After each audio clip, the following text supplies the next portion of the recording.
All right, welcome. Good morning, everyone. Welcome back. I apologize about Monday. Clearly, that was out of my control. I just got power and internet back pretty late yesterday. I got power back in the afternoon, but then my internet still wasn't back until technically overnight. So I'm ready to go again. These are things we can't really handle under the apocalypse. LOL. But just remember that at this point, your project has been due. I have not had a chance to grade these because I haven't had access to them. I was going to grade them on Monday and Tuesday, and then that just could not happen. So hopefully I'm going to get to them tomorrow. I am extremely backed up on work now. So hopefully I'll get to them tomorrow. If not, I will absolutely have them graded over the weekend so that you'll have them by Monday morning. I know most people turned it in, so that's pretty good. I can't speak of the work quality yet. Hopefully it's good quality. The midterm has already been done. It's been due. If you missed it, that's it. You missed it. There are no exceptions for that. I gave you a giant window of that and the power, and we didn't have a windstorm during that. If that had happened, it'd be another case. You have a couple homeworks due. You have an Excel due. So 5.1 homework is due today. Excel 5.1 is due today on lines. 5.2 homework is due on the 20th. Then 5.3 will finish today, so that'll be due on the 22nd. 6.1 will be due maybe the 22nd, maybe later. It depends on how far we get. I don't know if we'll finish 6.1. Or is it 6.2? I can't even remember what section, because we don't do all the sections of chapter 6. Now I need to confirm that. But it doesn't matter for now. But then your next Excel assignment will be on 5.2, and it's on population. I even had that on screen for a little bit last class a week ago, talking about a linear approximation versus an exponential approximation to population dynamics and how short-term lines are good, long-term exponentials are good, which we'll start getting into what that is today. But we still have some stuff in chapter 5 to finish. Alrighty, so boom, here we go. We were working on this example on page 209 from our workbook. We had this table, and we said to use the values in the table to determine the linear equation. So we had to find the slope and the intercept, where X was years and Y was population, and this was for Palm Coast, Florida. And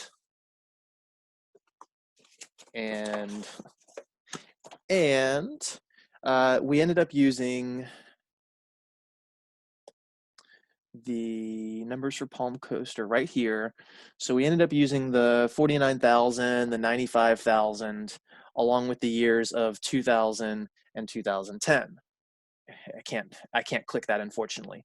So we ended up doing M was that 95K minus the 49K over 2010 minus 2000. And at the end of the day, we ended up getting 4,586.4. And then after we plugged in this number along with the first coordinate or the second coordinate, so then we get, I did the 49,832 equals, sorry, I'm getting a little sloppy because I'm rushing.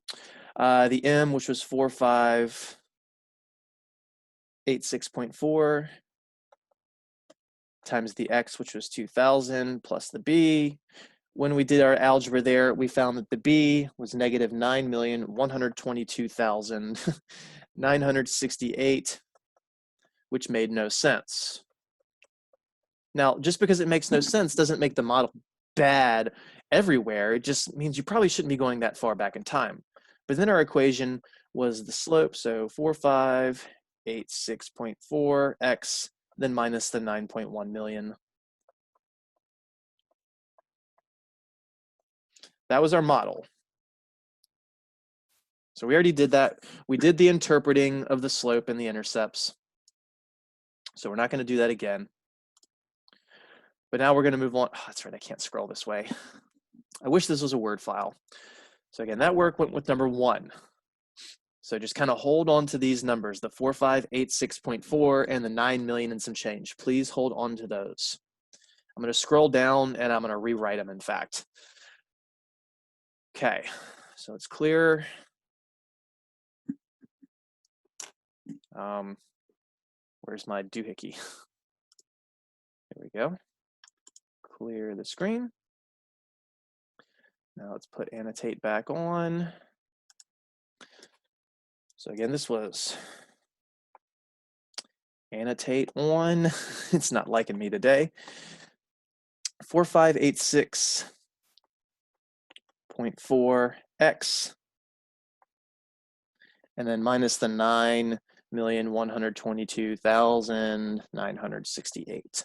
All right, so now for number 3, and I said there's a typo here, use the values in the table to determine the line between the 2 points for Palm Coast, Florida, but instead of using years for x, we're going to have x be the years since 2000. Again, this is a very popular way of doing population dynamics for linear models because this tells us we're on a short time frame. So it's the same style calculations. You still have to find your m, which is the y2 minus the y1 over the x2 minus the x1. But now the points, instead of being, before it was 2000 comma and then the 49,000 number and 2010 comma and then it was the 95,000 number. Now the year 2000 is going to be 0.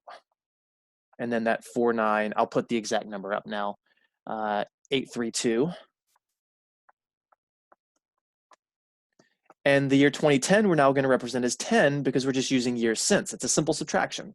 And that was the 95,696. So our slope, y2 minus y1 over x2 minus x1, is the 95696 minus the 49832 over 10 minus 0, which the top is still going to be 45,864, the same number as it was last time before simplification. The bottom is still 10, meaning the slope is 4,586.4, which is the same as before. It's the exact same slope. So our linear approximation, the rate of change, the slope, does not change whether you're looking at the short frame or the long frame. But spoilers, your intercept will be drastically different. So now that's the m. Let me put that in red. And then in blue, I'll use the first point. Now, when I plug these into y equals mx plus b, I definitely want to use the first point. You can still use the second point. It will still get you the same correct answer in the end, but why would I want to use the first point? Because the x coordinate is 0. In fact, this number, spoilers, will be the b because of that fact.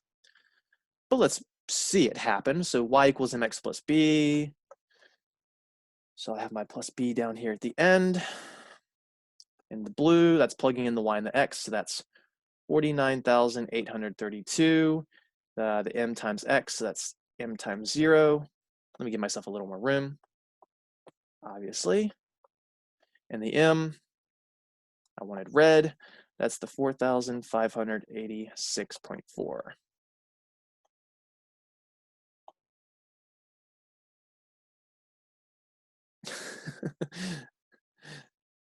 Sorry, my dog just sneezed. It was funny. Okay, so anything times 0 is just 0, so all that goes away. That's 0. So the left side is 49,832. The right side is b. So there's our b. So we get our model, y equals the m, which is 4,586.4, times the x, then plus the b, which is plus 49,832. Compare that to the previous model. Once again, it's the same slope, but a different y-intercept, a different starting value. And guess what? This time it makes sense. This says at what we're calling x is 0, that's really the year 2000. If you plug in 0, you have a starting value of 49,832, which is literally the value from the table. So again, this really emphasizes that by having a linear model on a short time frame, you can make your intercepts make sense. But when you try and talk about population dynamics over 2,000 plus years, linear models are absolute trash. So it's going to be good to approximate about 20 years around 2000. But if you try and go back to the year 0, it says there's negative 9 million people, which is impossible. Remember, this was not possible because you can't have negative people, especially negative 9 million people. Definitely not making sense. All right. So that finishes up 5.3. Arguably. They put a bunch of the worksheets that used to be in 5.3, the worksheet problems, into 5.4. I don't know why they did that. So we still have one or two things I want to touch in from what says it's 5.4, but again, it's not technically 5.4. But I do need to clear my screen.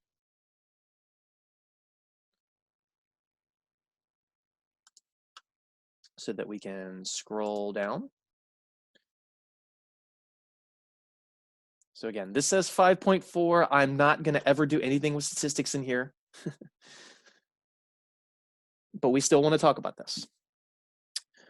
So here is a graph for Social Security outlays, which is the expenditures or costs for years, 1975 up to about, it looks like 2017, maybe 2018, something like that. So the dots are all the different Social Security outlays, and these are in millions. So this is not $100,000 here.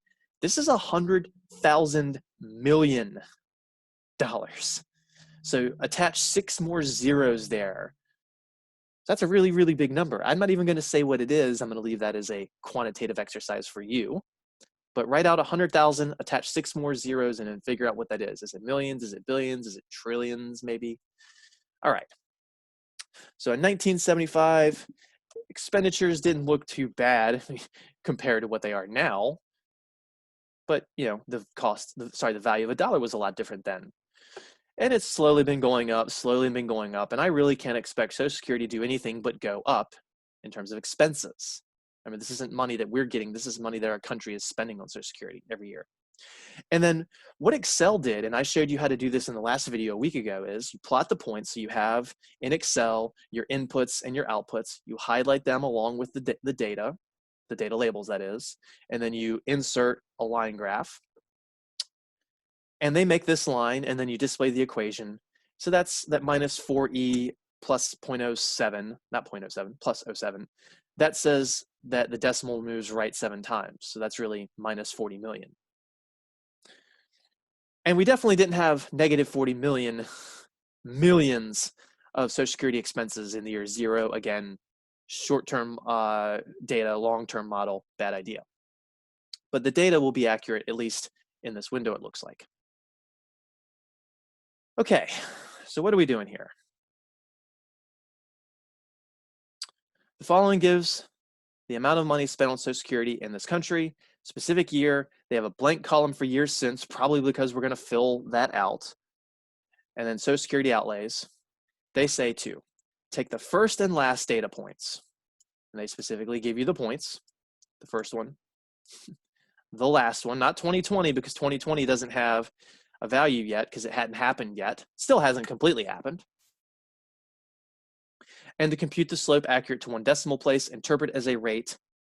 So we got to do that whole M stuff. So they say to use the first and last point. This is a very common approximation. So what Excel did up here is they accounted for every single point. They basically found the average slope between all of these points, doing some fancy statistics, something called linear regression analysis that you do not want me to teach you. You just let Excel do that for you. So this is Excel's model. Again, this is the model that Excel comes up with in a very complicated way that's above our pay grade. We're going to do something different. We are going to come up with a model that's only based on the tails. It's only based on the first and the last. So we're going to ignore every point in between, and we're going to say, all right, if all the data in this area is good, then the first and the last should be enough to represent it, because to form a line, you only need 2 points. Now, if the data is trash, that's going to be a trash method, probably. But still, we can use it for comparison. So it's an anchored method. So we're using the anchors, the ends, the first and the last, ignoring everything in between. So we're ignoring everything 1980 through 2013. So we'll do our slope. And I'm going to have to do some erasing here and there eventually. So our slope, y2 minus y1 over x2 minus x1, a formula you better have memorized yesterday. So the y's are the outputs, the dollar amounts. So that's the 944,878, and that's technically in hundreds of thousands of dollars. Then minus the 64,658 over the x2 minus x1, that's the years. 2017 minus 1975. If you do that subtraction, pull out a calculator, what's that, 880,220 divided by 2017 minus 75, that'd be 42. And then when you divide that and reduce it to one decimal place, you'll get 20,957.6.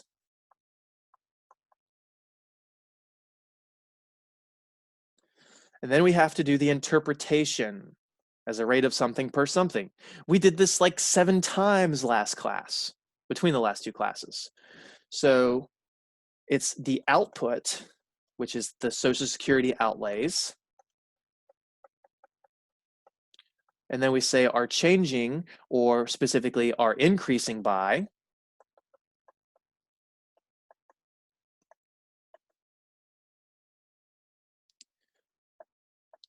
$20,957.6, and then that's in millions of dollars per year.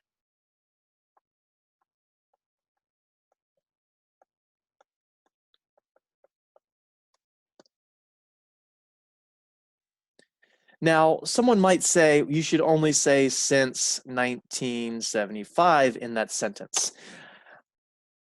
You could argue that yes, you should, because we only have data since 1975. But I also am not doing a year since type of model, so I'm okay with saying it this way. But it is arguably better to say since 1975 based on the data given. It is more accurate to say it that way. Remember, this is just a cookie cutter sentence that you're supposed to kind of memorize. Now, if you have the words in a different order, as long as they're appropriated units and it's per year or per year since 1975, if I was testing on questions like this, that would be fine, any arrangement of that. Tests aren't working this way. This is the stuff that you need to take past this class. My math lab is not going to be able to test you on typing a sentence. And that's probably a good thing. So there's our interpretation of the slope. I got to erase, unfortunately. Trust me, I don't like it any more than you have to. More than you do, excuse me. All right, so scroll down. Draw the line between the 2 points. So they say between the 2 points on the following graph.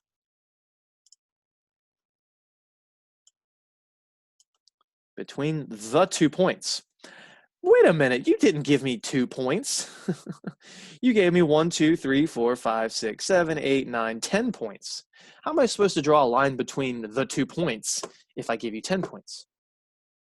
Use the points we just talked about. Use some common sense and use the 2 points that were just in discussion if there isn't more detail laid out. We're doing an anchored method. We're ignoring all the stuff in the center. So we're just going to draw a line connecting the 2 points. Now, I'm going to do this wrong. Well, that's definitely wrong. This right here is not what they are asking for. They did not say connect the dots with a bunch of little line segments. And these are supposed to be straight lines, but I suck as an artist with this thing, especially on that little detail. They said draw a line between the 2 points. Let me see if I can do this as best as I can. This is going to be really hard to guess. Nope, that's not going to work.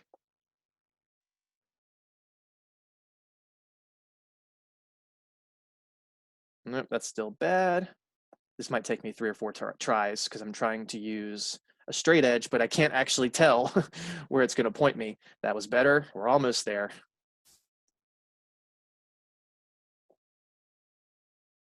Good enough. Oh, okay. I didn't mean to keep going with that. I wish I could just erase a segment of it. Yeah, it doesn't work. Dang it.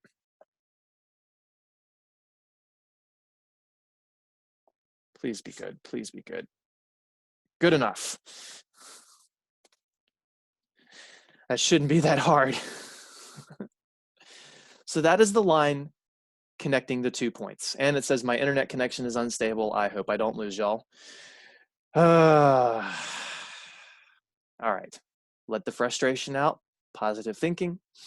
So this does not look like the same thing as the previous line. And I can't show that at the same time, unfortunately. But this, if you look at your notes, you should still have them in front of you if you're being a good student. On page 212, this is not the same depiction. The line on 212, the line that Excel magically created for us by just highlighting the data and inserting a trend line, that line, and I'll do it in red, and it's going to be a little squiggly. It looked a little more like this. I'm just going to write kinda. But that was on page 212. Again, sorry for the bending. I didn't want to have to spend 15 minutes trying to draw that one straight line. But it kind of went under some of them. It went over them, not this much over. It was more like this.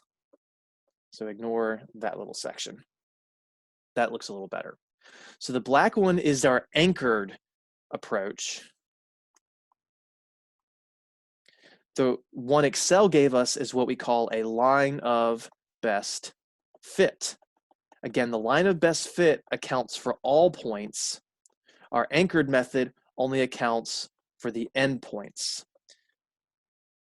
The anchored method is what we would be doing on a math test, paper pencil. You can't do the line of best fit without Excel in quantitative reasoning, without going and spending 2 weeks discussing something called linear regression.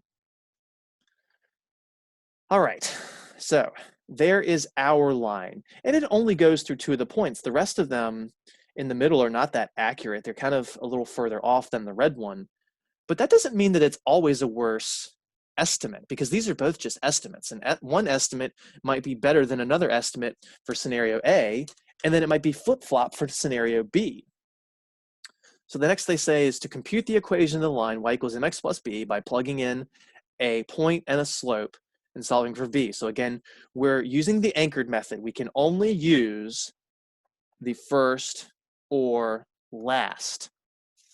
You cannot use any of the middle points. We're ignoring them. We're pretending they don't exist. I'm going to use the first one, which was the 1975, 64,658. And I'm going to erase this so I can scroll down and give myself some more room. I'll rewrite that last bit though. So again, we're using the 1975, 64,658. So our slope, we already had from before. We calculated that as 20,957. I had to look it up on my previous page. 20,957.6. And we're using that point. So we go y, which is the 64,658, equals the m, which is the 20,957.6, times the x value, which is 1975, plus the b. Again, we're plugging them into this model. The y and the x are the points, the coordinates, x, y, x, y. The m was from before. And then we'll do our arithmetic, we'll do our algebra. Hold on, I need a calculator for this. That is a big product. 20,957.6 times 1975. So that's 64,000. 658 equals 41,391,260 plus B. And we're going to have to move that to the other side by subtraction. I'm just going to write minus 41 million. You get the idea. And when you do the 64,658 minus the 41,391,260, you get negative 41,326,602. That's our B. That's our intercept. This is negative, so it does not make sense. Our Social Security expenditures were not negative 41 millions of dollars back in the year zero. We didn't even have Social Security in year zero. Social Security didn't start until the 40s after FDR. I think that's right. Don't quote me on that. That sounds right. But my history is a little weak. I'm a math teacher, remember. So our model is y equals, remember the y and the x are y and x in a model. You write the m and the b. So 20,957.6 x minus that 41 million number.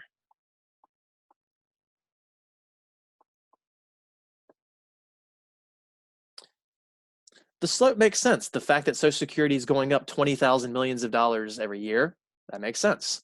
The y-intercept does not make sense. If we change this to a model that was years since, maybe it would make more sense. So question 4, where does the line look like it will hit the vertical axis on the graph?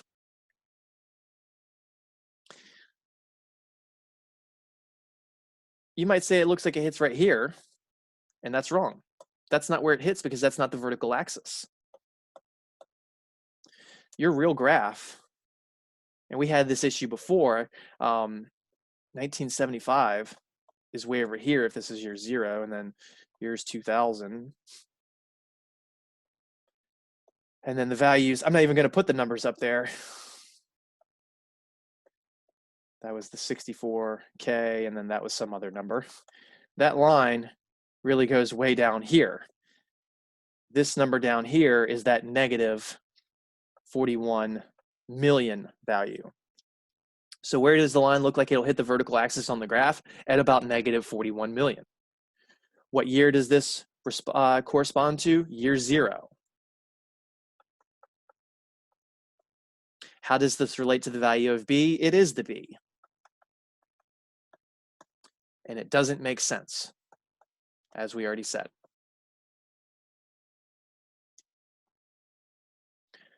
Because our picture from above, we are only looking at this tiny little window here. A very, very small scale if we go all the way back to year 0.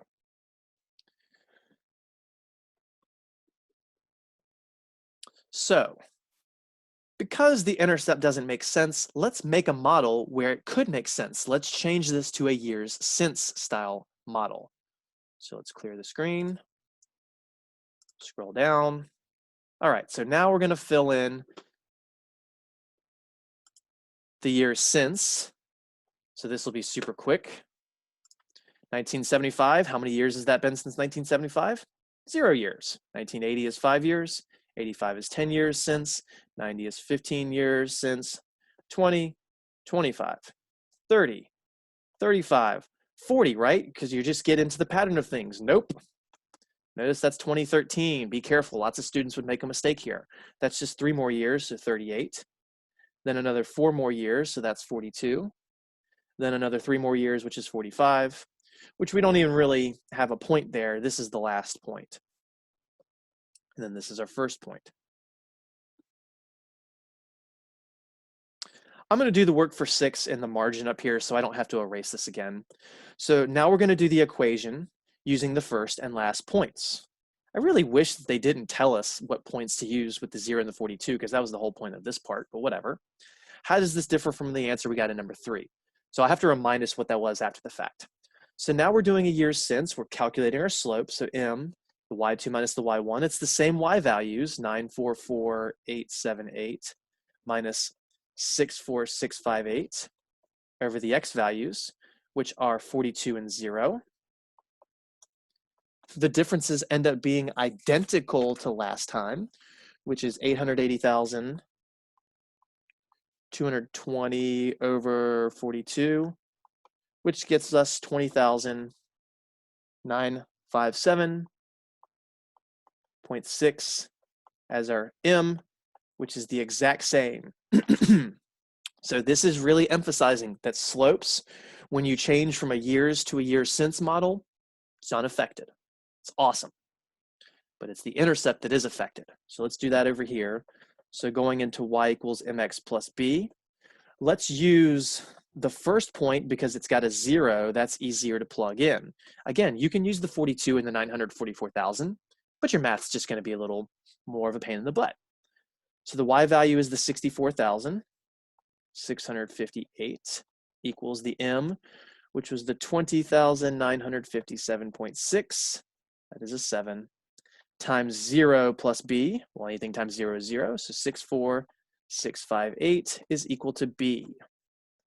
And this will make sense because the starting value in a year since model should be the first output, 64,658, or at least very close to it. So what's our model? It's y equals the m, which is 20,957.6 times the x plus the b, which is the 64,658. And that's where x was years since 1975.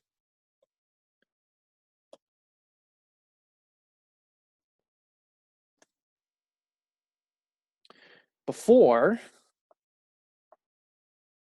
where we just had x being years, the model was y equals 20,957.6x, and then that minus, and I think it was 41,326,602. Same slope, different intercept. When you use years since, when you look at the short term, the intercept will make sense for a linear model. When you look at the long term, the intercept generally does not make sense.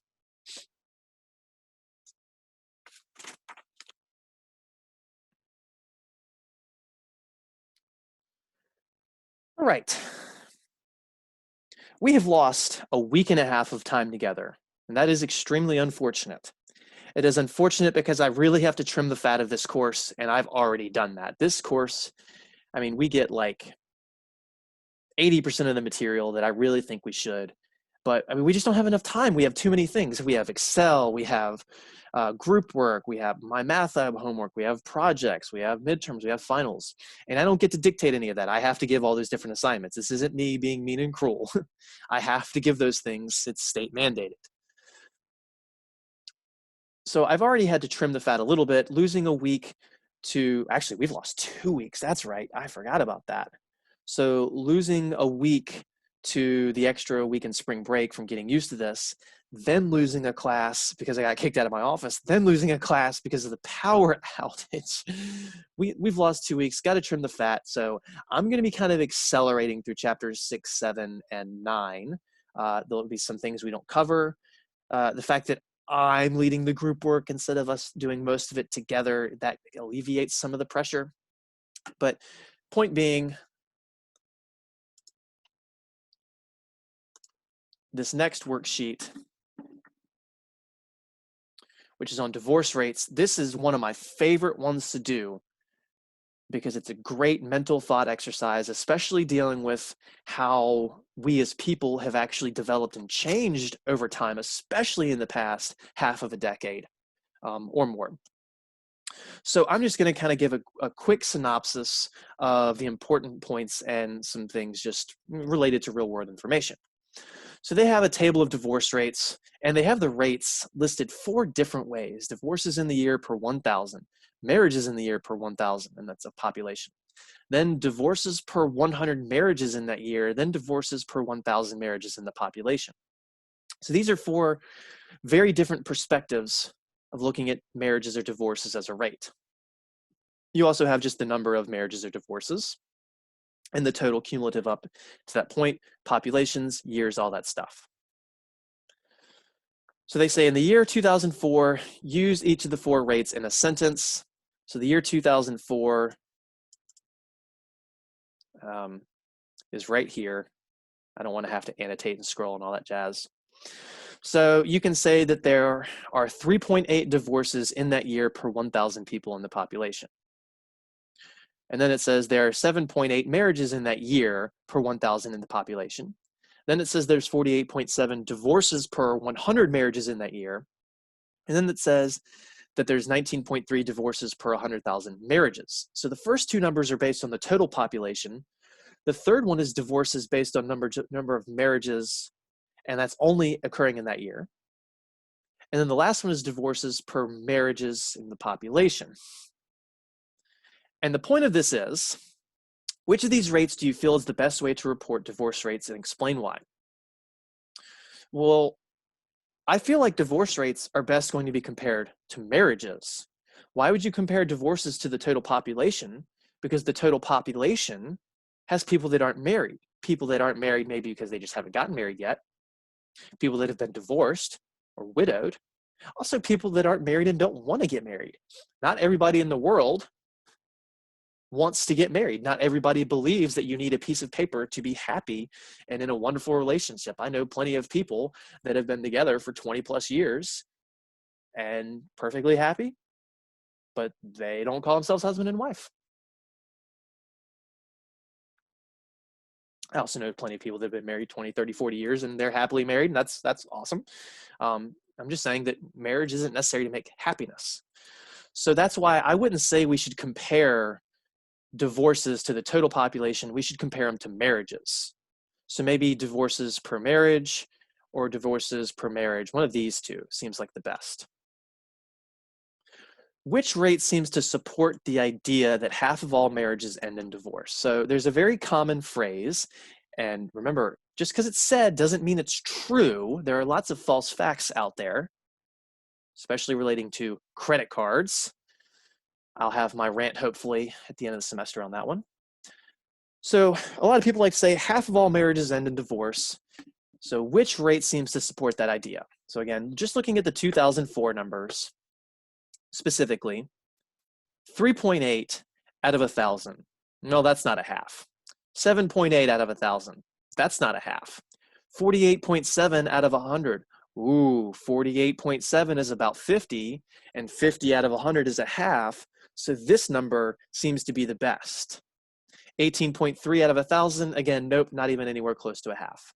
So I would go first instinct, divorces per 100 marriages in a year. So every year, it seems like there's 50 divorces and 100 marriages occurring in that year. It's not saying total marriages, it's not saying total divorces, it's saying in the year 2004, there were roughly twice as many marriages as divorces.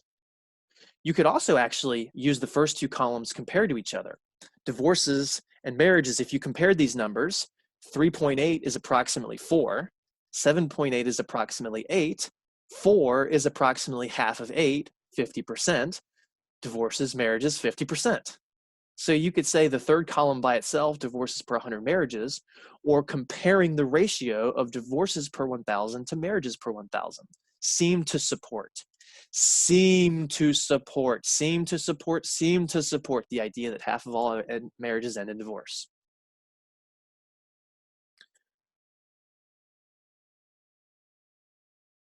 Does this conclusion, does this conclusion that roughly half of all marriages end in divorce logically follow from these rates? Spoilers, no, it doesn't. Comparing the number of divorces that occur in 1 year to the number of marriages that occur in 1 year does not really make sense to say that half of all marriages end in divorce. The only way that you could have that as a real good logical reason is if half of the people getting married divorced inside of a year. But guess what? It usually takes time to grow apart from your significant other, to develop enough disdain to make you want to divorce them. So it's usually 3, 4, 10 years down the line where someone gets divorced. Now, yes, there are a lot of first-year divorces because people just realize they rushed into this too quick. They made a mistake. Let's go ahead and cut our ties now. Sometimes you end up getting an annulment, but annulment just means null and void. It never happened. So we're not including those. So it does not make sense to only include the marriages and divorces from a 1-year span. You'd need to look at the whole picture. And when you look at the whole picture, that's not what is being said. All right. So here's a picture of the divorces per 1,000 marriages. So all the dots for every year, just that one column, divorces per 1,000 marriages. And a lot of people say that as time has gone on, our divorces have become more and more numerous. Because back in the 20s, 30s, 40s, nobody got divorced. Now in the 20s, quote, half of all marriages end in divorce, which again, quote, is not true. It's not necessarily true. We would have to look at the entire lifespan of people's population and see how many of them ended up getting divorced.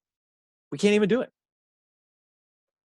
because there's a lot of people that aren't dead right now. We'd have to look at a whole series of people alive to, from birth to death. All right, so consider the scatter plot. And what year does the linear trend radically change? So it seems like initially the divorces seems to be growing per 1,000 people, or excuse me, per 1,000 marriages. So, all right, we're getting a few more divorces in 1910. We got a few more divorces in 1920, comparatively speaking. Then it dropped a little, then it went up, then it went up, then it went down a little. And all of a sudden, now, if I had done a linear trend line just with these points from 1900 to 1960, that line would look a lot better. It would look a little more accurate. So if I put just these 6 points in Excel, let me try that again. It would probably end up looking something like this. Oh, this is so hard because there's friction with this tablet. Okay. So again, that line would just be looking at from 1900 to 1960, and they're pretty good. But then all of a sudden, there's this big gap, and it seems like there's a change in the pattern. So this model has gone kind of past its expiration date because something happened. All of a sudden, we went from way down here to way up here at 15 divorces per 1,000 marriages total. Then we're up here at 25, and then all of a sudden it starts dropping. So in what year does this trend radically change? A lot of people will say that it's 1970,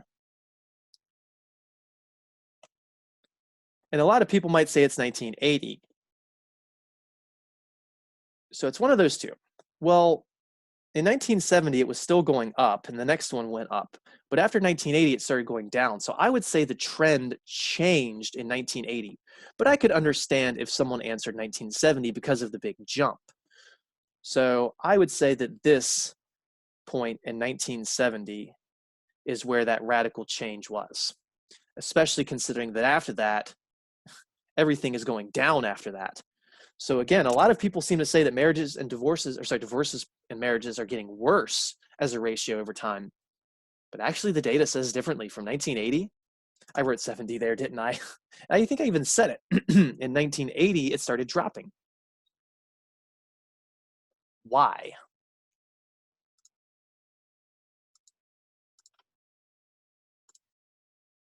What could explain the divorce rate starting to fall after 1980? Fewer divorces. Fewer divorces.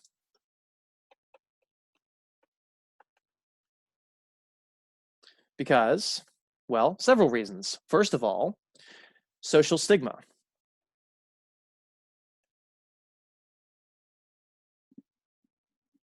Means social stigma going away in the 60s and 70s, the age of free love, do whatever you want to do. You don't have to do what your parents say necessarily. Less people are getting married.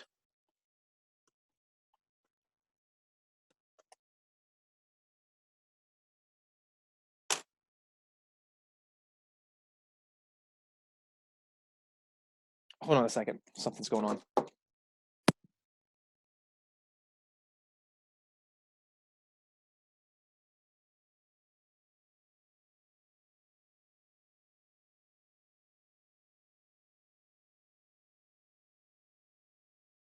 All right, sorry about that. So there were less divorces because there were less people getting married. So if there's less people getting married just because of a stigma, it means that maybe a couple that didn't necessarily need to be married because they're not sure if they're going to work together, they're not going to get married. They just stay a couple and maybe they break up. Or maybe they last for 20, 30, 40, 50 years. But less marriages mean less divorces. Also, something known as the no fault divorce. This started around the 60s. It started in California, I want to say in 1968, and then it spread to the rest of the country like wildfire. I think the rest of the country had it by like 1972, 1973. Before no fault divorce, you had to show a cause or a fault in one of the spouses as a reason for the divorce, usually being spousal abuse. Not always, but that was the most common. So if one person wasn't being abused by the other in 1940, 1950, the judge probably wasn't going to let you get divorced. So you had a lot of people stuck.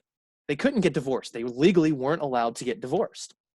Well, because there was a lot of spousal abuse going on, people needed reasons to get a divorce.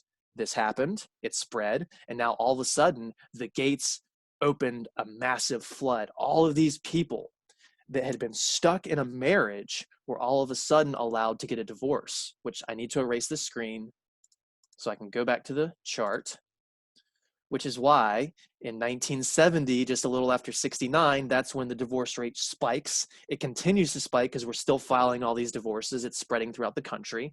And then once we get rid of all those people that needed a divorce for 10, 20, 30 years, now things kind of normalize and the rate slows down. And what I think could be interesting is we just opened up same-sex marriage across the country in the past 5 years. I'm curious to see how that will affect divorce rates moving forward. You know, maybe it'll increase, maybe it'll decrease, because roughly 10% of the population is now allowed to get married that may not have been in the past. Now, is that going to cause a significant effect? No, because it's only 10% of the population. But could it have an effect? Yes.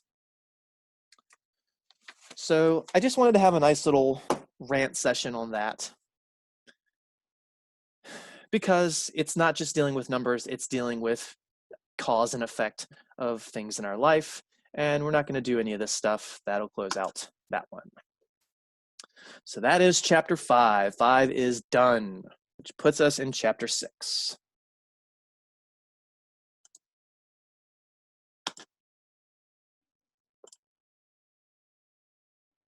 And yes, we do start at 6.1.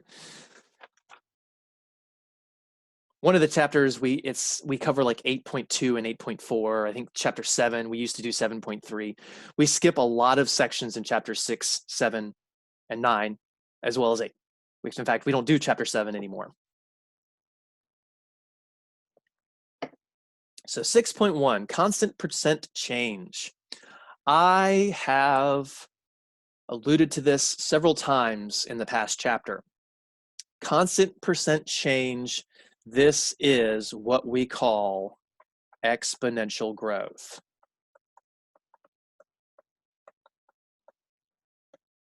That's what we're building to. So back in chapter 5, we talked about, actually chapter 4, excuse me, in chapter 4, we saw the growth and decay factor that would link an old value and a new value. If something is going to change by a certain percentage every single time, like you get 3% interest every year, or the coronavirus infection is going to increase by 17% every day. And again, that's not necessarily the number, I'm just spitballing. If it's the same every day, you can always find the new by taking the old and multiplying it by the growth factor. Or it could be decay, so you could take the old times the decay factor, which would be 1 minus r. Remember, decay is 1 minus r.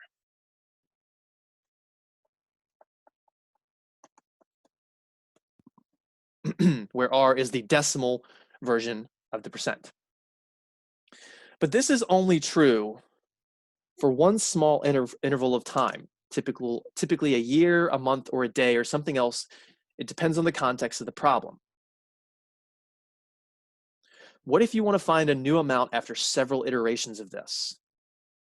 And we're going to start with examples using years, ultimately boiling this down to months or days.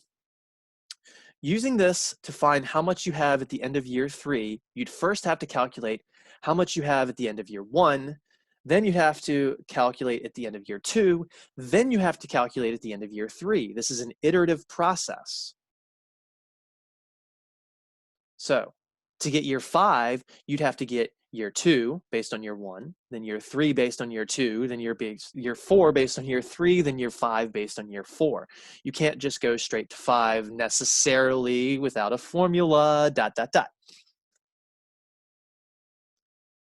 So what we want to do is develop a formula that we'll be able to use for compounding rates. Compounding means constant percent change. This is when you get growth off of the original amount and the previous growth. Hint, after each time interval, the new old will be the previous new. Again, we've had problems like this. We used Excel for the most part to kind of track what was it, the balance of an account with interest. Like we put something on layaway. I don't even remember what it was. And we used Excel to see what that interest was after 12 months. And that was the same thing we're doing here. It was literally the same thing. But we're going to have to change some things together. And I think I didn't, let's leave that for a bit. So for year 1,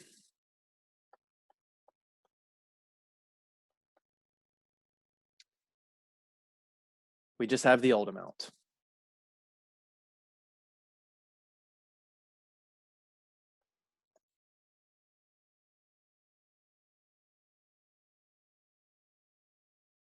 For year 2,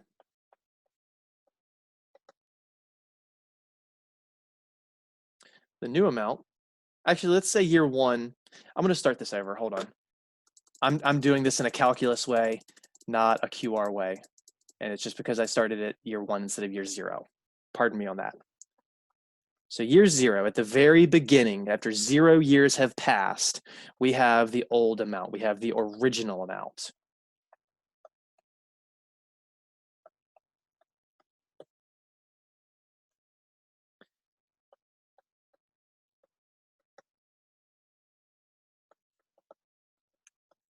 Okay. At year 1,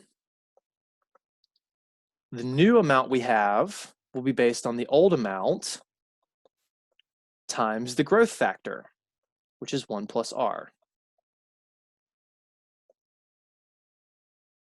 Again, that was just the new times, I'm sorry, the new is the old times the growth factor. The 1 plus r is the growth factor. Okay, year 2. The new amount that we have is the old amount, the previous amount. I'm going to use a different word here, times the growth factor.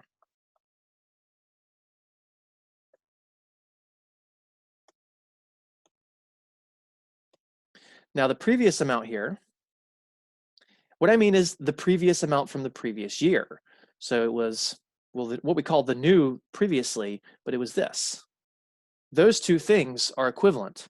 When we're in year 2, its previous amount was the entire thing from the end of year 1. So those two are the same. So, and when I say old, I'm going to switch this to the original now. So again, original times 1 plus r. So it's the original amount. In fact, let me switch colors.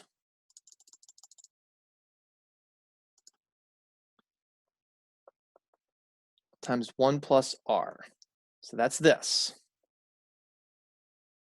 But then we have to multiply by the growth factor.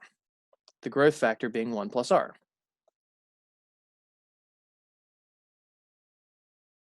So year 1, the ending amount or the new amount is the original amount times the growth factor. In year 2, it's year 1 amounts times another growth factor, but year 1 amount was the original times the growth factor.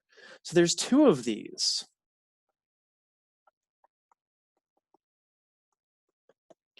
Well, guess what? When you have something times itself, you can use an exponent. 5 times 5 is 5 squared. X times x is x squared. So this is the original times 1 plus r squared. Kind of running out of room there. Year 3,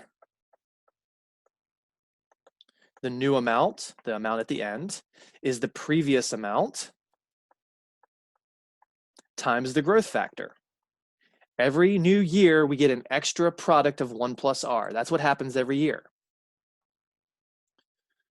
But the previous amount is right here. It's the original times the 1 plus r squared. So that's the original, wrong color.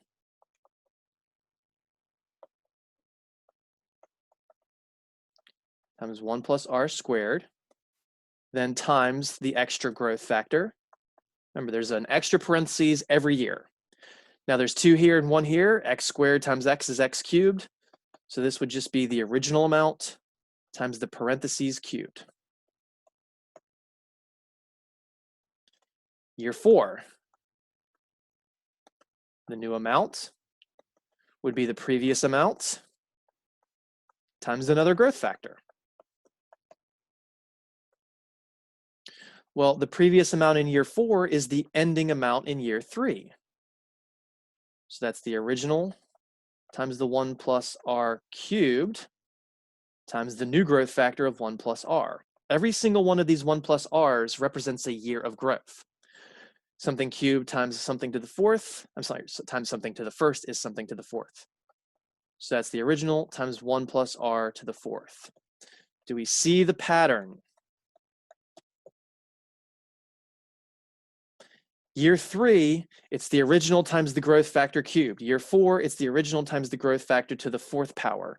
So in year, let's call it T, some unknown year, year 50, year 75, year 2 million, whatever, the new amount based on that pattern would be the original amount times the growth factor raised to however many years have passed.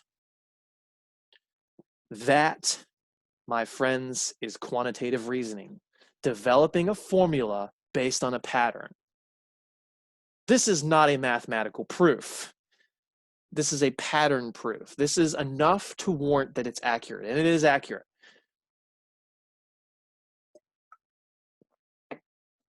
But math proofs are way, way worse. Good enough for us, though.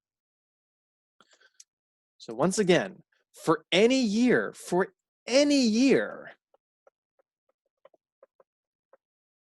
which we're calling T, so year 20, year 5, year 5 million, whatever, this is the formula to find the new amount. This formula does not need the iterative process.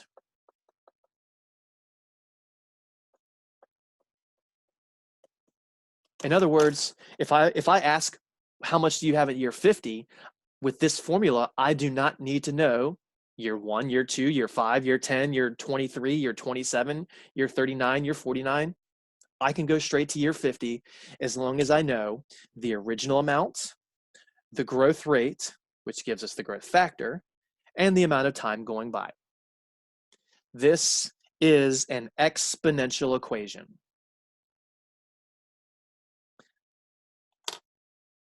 Now, instead of using words like new, original, and R and T, let's just make them all letters. So A, the future value, is what we're calling the new. P, the principal, that's the old or original.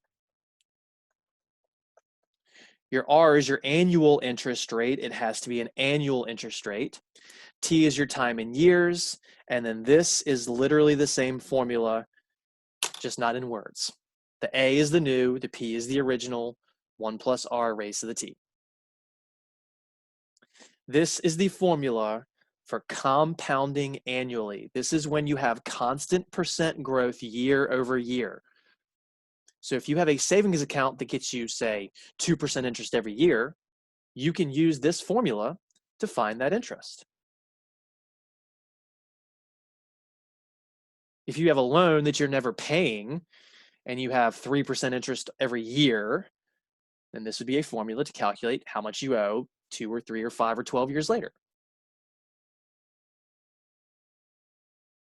That is for compounding annually only. Now, quite honestly, in the real world, very rarely do we compound annually.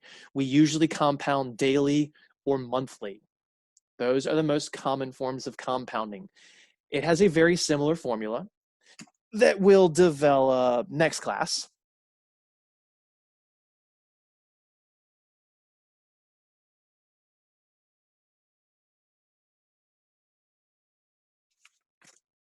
You have to memorize that formula. You are supposed to memorize that formula. In the next coming chapters, sorry, I was making sure I didn't have to cough again. Nope, I do. In the next coming chapters, we're going to get a lot of formulas that look like this, and they're only going to get worse. They're only going to get uglier, but I will give you all of those uglier formulas. I just don't like giving you the simplest one. Just like I'm not going to give you formulas for calculating taxes or discounts or rates of change like slope. Basic formulas you have to memorize. And this is, quote, basic. So let's try this out. Let's try doing an iterative process, and then let's try doing this in all at once using the formula. So let's go to our chapter 6 activity sheets, which are, here we go.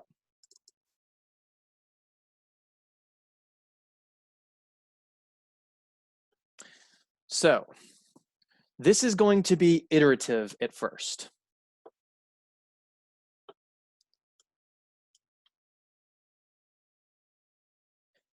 Compound interest, you invest $1,000, and this is page 224, by the way. You invest $1,000 in a mutual fund. A mutual fund is a type of retirement account generally that returns an average of 9% each year. That is an amazing return. I'm not saying you can't get that in the stock market, but that's pretty amazing. You're certainly not getting it right now, or at least you weren't a month ago. Annotate, annotate, please and thank you. There we go, red. Okay, so our starting balance is $1,000. This is the principal. This 9%, that's our interest rate. The time, well, it's changing because we're going to look at year 2, 3, 4, 5, 6, 7, 8, 9, 10. I do not have time to do all of these. Let me pull up my calculator. The interest is just the product of the balance and the rate. So again, interest, when you're doing this in an iterative process, it's the balance times the rate as a decimal. So I'll show the math for the first one.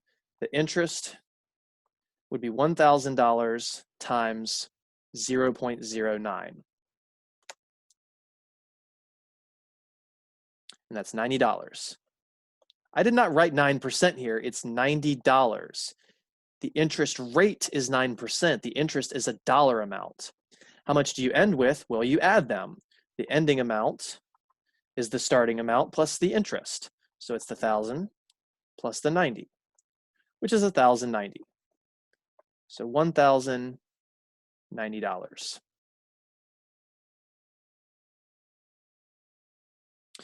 Year 2, the beginning balance is the same as the ending balance of year 1. So that's $1,090. The interest is the product of the 1,090. So this was year 1. I'll do year 2 as well, and then I'll stop. So the interest is the product of the 1,090 times the 0.09.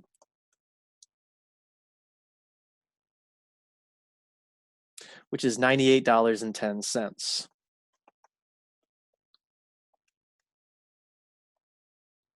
$98.10. Sorry, that's a little small.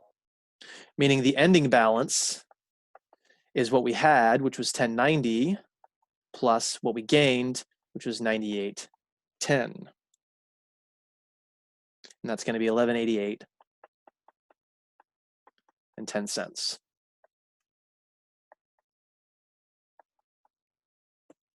Year 3, the starting balance is the same as the ending balance was before, 1188.10. The interest, we just multiply that by 0.09, which would give us 106.929. So we need to round to 93. And then the ending balance, we add that to the 1188.10, which to give us 1295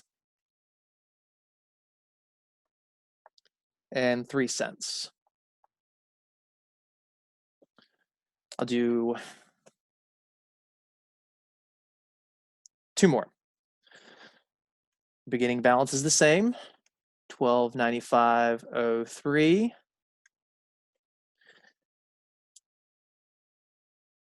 So times 0.09 will give us our year's worth of interest, which is $116, and rounded its nearest penny, 55 cents. And then when you add that to the 1295.03, you'll get 14, so $1,411.58. One more. So the starting is 1411.58 times the 0.09, which is 127.04, rounded to nearest penny. Add that to the 1411.58, and we get 1538.62. That's 1538.62. Just want to make sure you can see that one because it's definitely the squirreliest one of all. So I'm going to stop at year 5. Guess what that means? There will be a discussion board.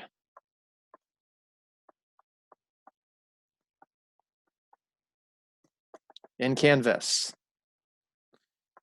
to fill out the rest.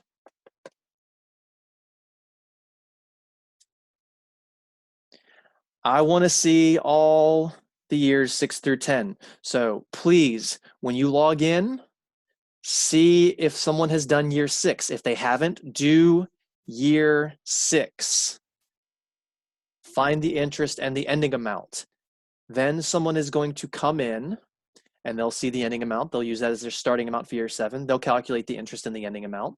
Then someone else will come in and do year 8. Then someone else will come in and do year 9. Then someone else will come in and do year 10. I don't want to see any repeats. I've seen a lot of repeats, and I said that was fine in the past. I don't want any repeats this time, though. So that's only going to give 5 of you an opportunity to do this, to get it. Now, if you think there's a mistake, you can come in and say, I think there's a mistake. One or two of you could come in and say this makes sense, but this doesn't give a lot of people opportunities. Most of you have done a discussion board at this point.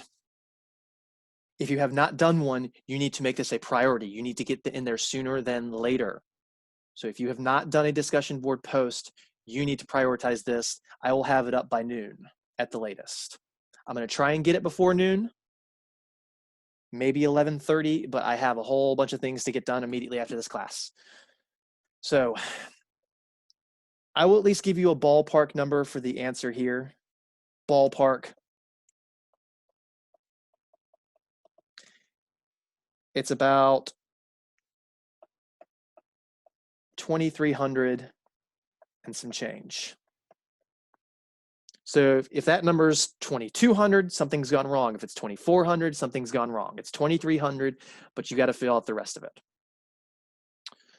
So they ask us about how long does it take for the money to double. Actually, there's a 6th student, so answer that.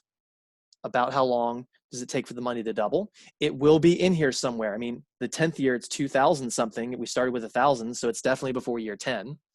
Maybe it's year 7, maybe it's year 8, maybe it's year 9. Now, question 2, which I want to leave all this up here, it says, can you think of an equation that would compute how much you have after 10 years? I'm going to change that to just say, since I did 5 years, to 5 years. So question 2 I'm doing If you can see it, can you think of an equation that would compute how much you have after 5 years? So an equation for 5 years. Well, before we said A equals P parentheses 1 plus R raised to the T. That's the equation. So it would be A equals the principal, the starting amount, which is $1,000 times the growth factor of 1 plus the 9%, 1 plus 0.09. See, multiplying by the 0.09 gives us the interest. Adding it gives us the growth factor in total. So if you just took the 141158 and multiplied by 1.09, which is the sum of 1 and 0.09, you would get that. But then raised to 5 because we're 5 years in.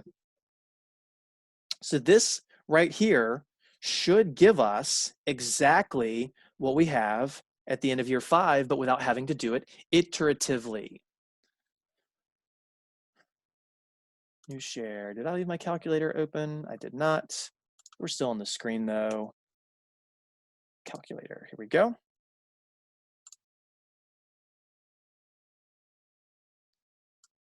Oops, I'm on annotate.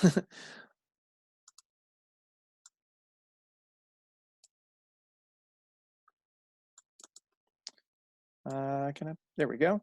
So you got to do the 1 plus 0.09 first if you're going to do this step by step. If you got a nice scientific calculator, you don't have to, but I need to be careful with this. And in fact, I need to change it to that mode.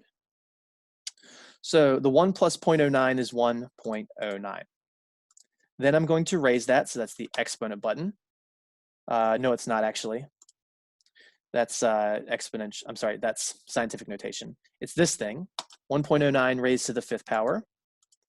So that's this ugly number, 1.5386, blah, blah, blah. Basically what this says is there is 53.8% growth based on the original. If you ignore the 1, that's how much more we have than what we started with. So again, that's the parentheses raised to the 5th power. Then we multiply it by the 1,000. And look what number we get, 1538.62. 1538.62. So if I was not asked for a year-by-year analysis, I wouldn't have had to have done it this way. If I just said, how much is it at year 5? I can use the formula. I could do the same thing with year 4 if I make the exponent of 4. So let's clear this. So that's 1 plus 0.09. That's the inside of the parentheses. We're going to raise that to the 4th power. Ugly number. Make sure you store it. Do not round that number. Do not round that number. Do not round that number. Times 1,000, the starting amount. Because I'm not doing iteratively, I don't need the previous year's amount. I use the original amount. 141158, 141158. How about that? It works. So if I wanted to know what happens, say, 70 years in, and I don't want to crank out 70 years worth of hand calculations, I can use the formula, and in the snap of a finger, I'm done. This formula is amazing. Now, what if I did want 70 years worth of information? Do you have to do it by hand? No, you have Excel. Excel, all you really have to do is set up 2 rows, then you can drag and drop your formulas, and you can get to year 70 in about 15 seconds after that. So we'll set up an Excel file next time to kind of compare and contrast and see what happens, as long as expanding ideas and moving more into chapter 6, this idea of exponential growth, which can be good if it's money, and it can be bad if it's the coronavirus. But on that note, we're going to go ahead and call it a day. So I wouldn't say we finished 6.1, so we'll just stop at 5.3 for homework due dates, as I kind of suspected. We'll talk about this more next time. Besides that, have a good day. Get some homework done, get those discussion boards done. I'll have those set up by noon. Again, there are 6 opportunities at a minimum for students to complete them. Again, please, if you have not done a discussion board yet, you need to prioritize this one. Do it sooner, because if you have 5 people that have already done it come in and beat you to it, you've lost your opportunity. I will not give credit to people doing the same thing that someone's already done this time. This time. All right. Have a good one. We'll see you next week.